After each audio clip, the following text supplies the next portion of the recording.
for joining us from our studios in Israel. I'm Natasha Kirchak here with ILTV's Morning Briefing. It's Memorial Day in Israel, and the nation has paused to commemorate the fallen soldiers, police, and victims of terrorism. Over 23,000 Israelis have died in battle and terrorist attacks since the creation of the state. During the last year, 68 soldiers and police died in the line of duty, and 32 civilians were murdered in terror attacks. Memorial Day officially began last night as sirens wailed throughout the country, and the nation stood for a minute of silence. Another siren blared at 11 this morning, and the public stopped and stood to honor the fallen.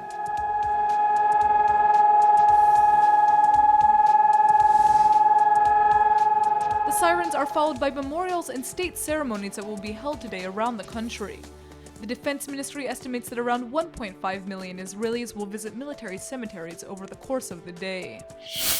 Last night, an army officer was seriously injured when 4 bombs exploded near the West Bank village of Hizme. Security officials say a total of 9 pipe bombs were placed along the road near an IDF checkpoint, and 4 detonated as troops approached.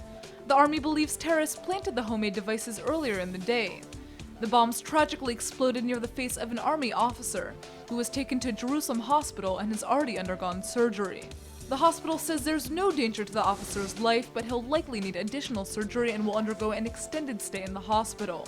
After the blast, army and police searched the area and located an additional 5 unexploded bombs that were removed and disarmed. The army sent troops into Hizme and is conducting searches for suspects who planted the bombs. New reports are saying Israeli fighter jets struck a weapons convoy that was heading from Syria to Lebanon. The convoy was reportedly targeted because it was about to cross the Syrian border to bring weapons to the Hezbollah terror group in Lebanon. The reports also say Israeli jets hit a number of positions that were of vital importance to Hezbollah. Last month, Prime Minister Netanyahu acknowledged for the first time that Israel has taken action dozens of times beyond the northern border to prevent Hezbollah from receiving what he called game-changing weaponry. Israel is closing off the West Bank and Gaza Strip for 48 hours during the country's Memorial Day and Independence Day. The IDF closed off the West Bank at 12:01 a.m. on Wednesday morning, and is expected to open it again at 11:59 p.m. on Thursday evening. The closure was implemented after terrorists stabbed 2 women in their 80s on Tuesday morning, and a soldier was seriously injured by bombs at a West Bank checkpoint. The IDF says it will only make exceptions to the closure for humanitarian, medical, and exceptional cases.